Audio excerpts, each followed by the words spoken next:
Bismillahirrahmanirrahim. Assalamualaikum warahmatullahi wabarakatuh. Ada dua macam rahmat dan karunia. Yang pertama disebut rahmaniyah dan yang kedua disebut rahimiyah.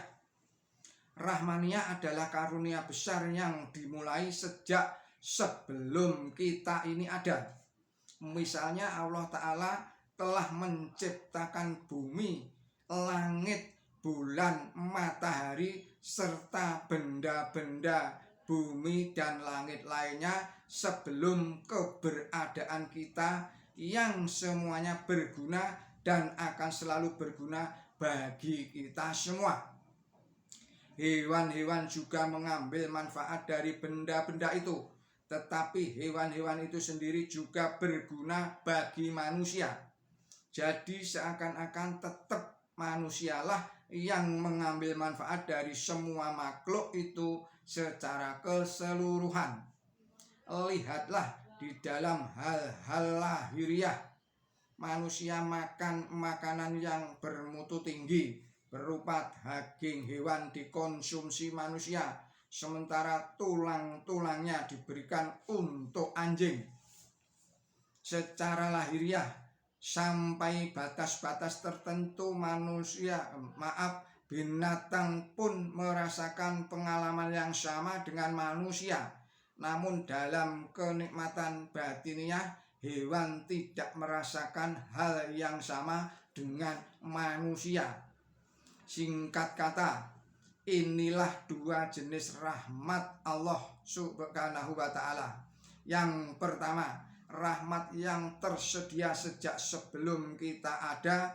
Yang kedua, rahmat yang didapat setelah kita berdoa disertai tindakan atau kerja untuk mendapatkannya. Hukum alam selalu berhubungan dengan doa. Orang yang hanya terkesan dengan dunia fana ini tidak tahu dan tidak kenal ilmu ilahiyah, dan semua aktivitas hidupnya hanya meniru cara hidup orang Eropa yang materialistik, menganggap bahwa doa itu bid'ah. Karenanya mereka harus tahu falsafah doa.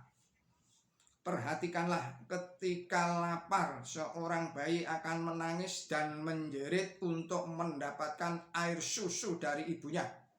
Lantas dalam payudara sang ibu, air susu akan bergolak dan keluar.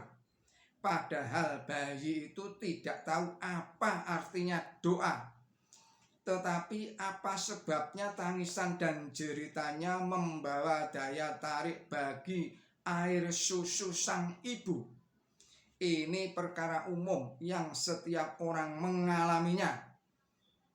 Kadangkala seorang ibu tidak merasa ada air susu di dalam payudaranya. Seringkali juga memang tidak ada.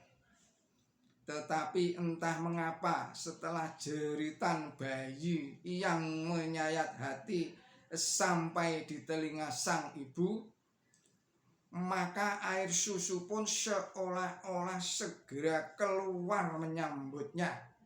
Rupa-rupanya ada relasi antara jeritan bayi dengan keluarnya susu ibu. Sungguh, aku katakan kepadamu, apabila jeritan kita di hadapan Allah Ta'ala begitu dahsyat, maka Dia akan membuka pintu rahmatnya dan mengaruniakan rahmat itu kepada kita. Aku berkata atas dasar pengalamanku sendiri. Aku merasakan rahmat Allah yang tercurah kepadaku di dalam bentuk terkabulnya doa. Kaum ahli filsafat yang pikirannya kabur di zaman sekarang ini tidak dapat merasakan dan tidak dapat melihatnya. Padahal kebenaran ini adalah sesuatu yang nyata. Secara khusus aku siap sedia setiap waktu untuk menunjukkan contoh terkabulnya doa itu. Singkatnya, dalam hukum alam terdapat contoh terkabulnya doa. Sebab di setiap zaman Allah Ta'ala memberikan contohnya yang hidup. Allah Ta'ala mengajarkan doa di dalam surat Al-Fatihah. Surat 1 ayat 5 dan ayat 6. Bismillahirrahmanirrahim. Pimpinlah kami pada jalan yang benar, yaitu jalannya orang-orang yang telah Engkau beri nikmat. Ini kehendak dan hukum Allah Ta'ala. Tidak ada yang bisa mengubahnya. Doa ini mengajarkan agar kita berupaya senantiasa menyempurnakan amal perbuatan kita. Dari doa itu secara tersirat di dalam Quran suci menunjukkan perintah agar kita berdoa dan mengajarkan kita memohon petunjuk jalan yang benar. Namun perlu diperhatikan, aku ini didahului oleh ayat, maaf saya ulangi lagi, namun perlu diperhatikan, doa ini didahului oleh ayat iyyaka na'budu wa iyyaka nasta'in. Kepada Engkau kami mengabdi dan kepada Engkau kami memohon pertolongan. Pernyataan ini dengan demikian seharusnya dilaksanakan terlebih dahulu. Artinya, untuk mencapai jalan yang benar atau shiratal mustaqim, hendaklah kita mendayagunakan sarana pengabdian sepenuhnya dan mohon pertolongan Allah Ta'ala. Jadi sarana lahiriah harus diikutsertakan. Barang siapa meninggalkannya berarti kufur nikmat atau mengingkari nikmat. Lihatlah lidah kita.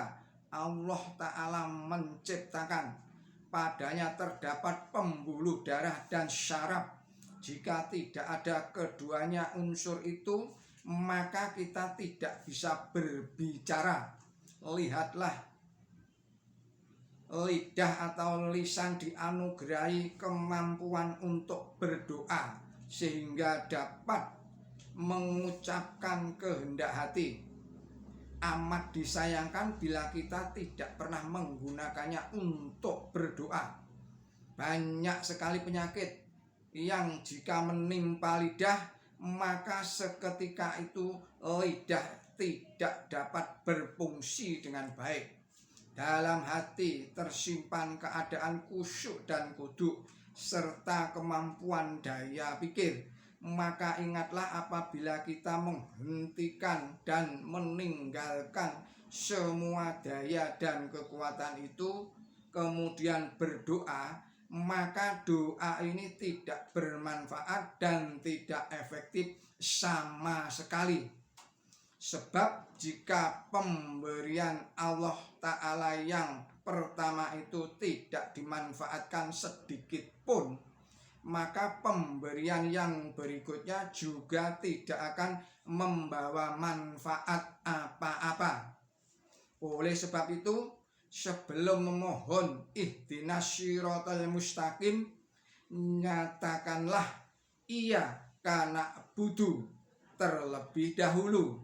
Artinya kita tidak menyia-nyiakan pemberian dan kekuatan yang pertama kita terima dari Allah Ta'ala. Firman Allah Ta'ala yang berbunyi ud'uni, saya ulangi lagi, ud'uni astajib lakum, berdoalah kepadaku, aku akan mengijabahi bagimu. Surat Al-Mu'min surat 40 ayatnya 60. Bukanlah pepesan kosong semata. memohon adalah kekasan manusia dan mengijabahi adalah kekasan Allah Ta'ala. Itulah keadilan dari Allah Ta'ala. Doa berkhasiat memberikan rasa bahagia. Sayangnya tidak ada kalimat yang bisa menjelaskan kepada dunia tentang kenikmatan dan kesenangan itu. Perkara ini hanya bisa dirasakan dengan mengalaminya sendiri. Singkat kata, di antara hal penting dalam perkara doa, hendaklah kita mewujudkan iman dan amal soleh terlebih dahulu. Karena orang yang tidak memperbaiki imannya dan tidak melakukan amal soleh sebelum berdoa, seakan-akan tengah menguji Allah Ta'ala. Demikian pesan Hazrat Mirza Ghulam Ahmad Mujaddid abad ke-14 Hijriah. Billahi taufik wal hidayah. Wassalamualaikum warahmatullahi wabarakatuh.